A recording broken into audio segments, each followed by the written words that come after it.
어, 위원장님, 제가 드리는 말씀은 네. 그 인권의 소중한 가치나 뭐 이런 것들을 무시하거나 그런 게 아닙니다. 우리 인권위원회가 많은 역할을 했고 국민들의 인권을 신장하고 권익을 찾는 데 큰 역할을 했다고 생각을 합니다. 근데 군 문제는 상당히 중요하게 우리가 봐야 돼요. 네. 이게 왜 영외에서 하는 거에 대해서는 저는 논외로 할 겁니다. 절대로 논하지는 않을 겁니다. 근데 저는 군에서 ROTC 장교를 하면서 소대장을 한 사람이에요. 자, 그런데 네. 여기에서 영내에서 예를 들어서 이 동성 간의 성폭력을 당했다 그러면 그건 얼마든지 법으로 다 처벌을 해야 됩니다. 그런데 둘이 합의해서 했다 하더라도 문제가 되는 겁니다. 근데 이거에 대해서 이런 거에 대해서 규정되어 있는 이 균형법에 대해서 폐지하자고 한다고 하면 굉장히 군기에 문란 문제가 있습니다. 법무부 장관도 틀리고 답변이 인권위원장하고 틀립니다. 물론 틀릴 수 있습니다. 그런데 국무위원이 되면 이런 것들을 조율을 해가지고 국가적인 목표로 하나로 모아야 된다는 거예요. 이 부분에 대해서 지금 문제가 있다고 보는 거고요.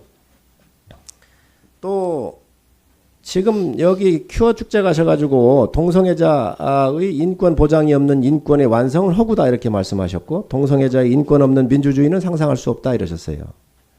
이 말을 제가 정말로 군을 아끼고 제가 소대장을 하고 갔다 온 사람으로서 얘기를 해보면 군기 없는 군의 전투력 완성은 허구입니다.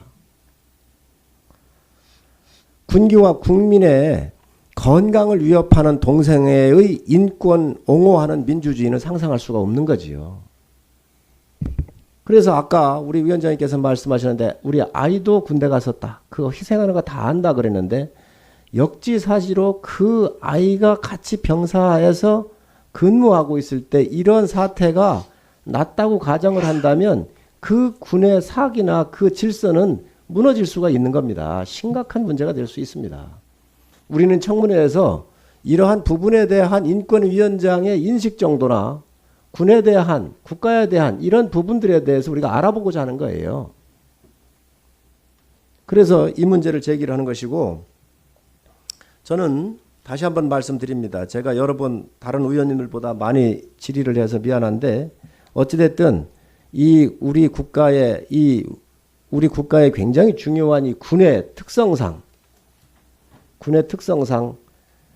남녀가 함께 근무를 하고 있지 못합니다. 함선 같은 경우는 뺐었을 때도 방을 분리해 쓰기 때문에 가능한 것이고 일반 육군 병사나 이런 데서는 같이 잘 수가 없습니다.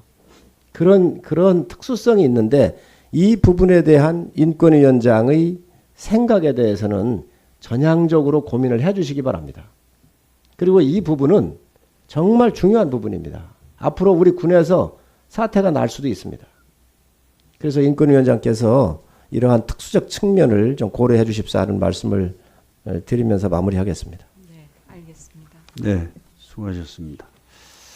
그러면 1분만 하실래요? 네, 짧게 해주십시오. 마무리하겠습니다.